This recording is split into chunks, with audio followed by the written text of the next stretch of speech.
విద్యార్థులు ఆర్థిక క్రమశిక్షణ అలవాటు పరుచుకుంటే జీవితంలో అభివృద్ధి సాధించగలరని కరీంనగర్ జిల్లా కలెక్టర్ పమేలా సత్పతి అన్నారు.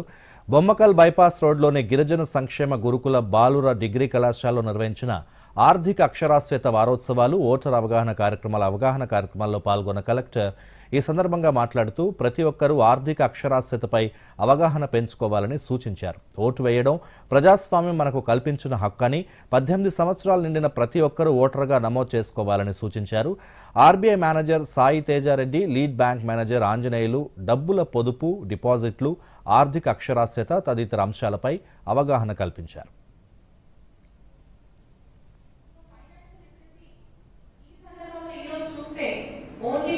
ఆదాయం వస్తుంది, ఎంత ఖర్చు పెట్టాలి, ఏ విధంగా ఖర్చు పెట్టాలి, క్యాష్ ఎక్కడి నుంచి వస్తుంది, ఆస్తులు ఏం సంపాదించాలి, దాని గురించే సీమితం మాత్రమే కాదు.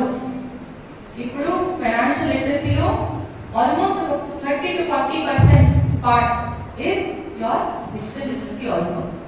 సో ఈ రోజు మనం ఫైనాన్షియల్ లిటరసీని చూస్తే ఒక స్టాండ్ అలోన్ కంపార్ట్మెంట్, ఒక వన్ రూమ్ లాగా చూడలేము. ఇట్స్ లైక్ కాంప్రిహెన్సివ్ బిల్డింగ్ అన్నమాట, where functional financial literacy is equivalent to your digital literacy plus financial literacy.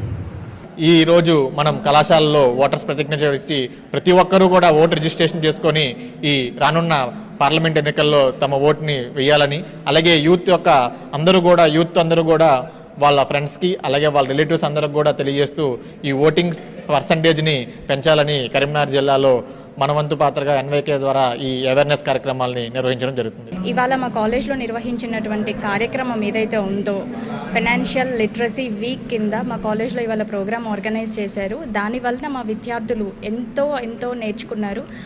ఈరోజు జరిగేటువంటి సైబర్ ఫ్రాడ్స్ ఏవైతే ఉన్నాయో వాటి గురించి అవగాహన కల్పించారు. దాంతోపాటు మనీ మేనేజ్మెంట్, మనకు వచ్చినటువంటి మనీ ఎలా సేవ్ చేసుకోవాలి, ఎలా ఒక పద్ధతి ప్రకారం ఖర్చు పెట్టుకోవాలి, ఎలా ఒక పద్ధతి ప్రకారం పెట్టుబడి చేయాలి అనేసి ఎట్లా సేవ్ చేయాలి and cyber crimes related and digital crimes related విషయాలన్నీ స్టూడెంట్స్కి ఎక్స్ప్లెయిన్ చేశాము. కరీంనగర్ కలెక్టర్ గారు కూడా వచ్చారు అండ్ సైబర్ క్రైమ్ డిపార్ట్మెంట్ నుంచి కూడా ఒక అఫీషియల్ వచ్చి విద్యార్థులకి సైబర్ క్రైమ్ రిలేటెడ్ వాటి విషయాల మీద అవగాహన కల్పించారు. హాస్టల్స్, హోటల్స్, హాస్పిటల్స్ ఇలా డిఫరెంట్ రేటింగ్స్ అడుగుతున్నారు.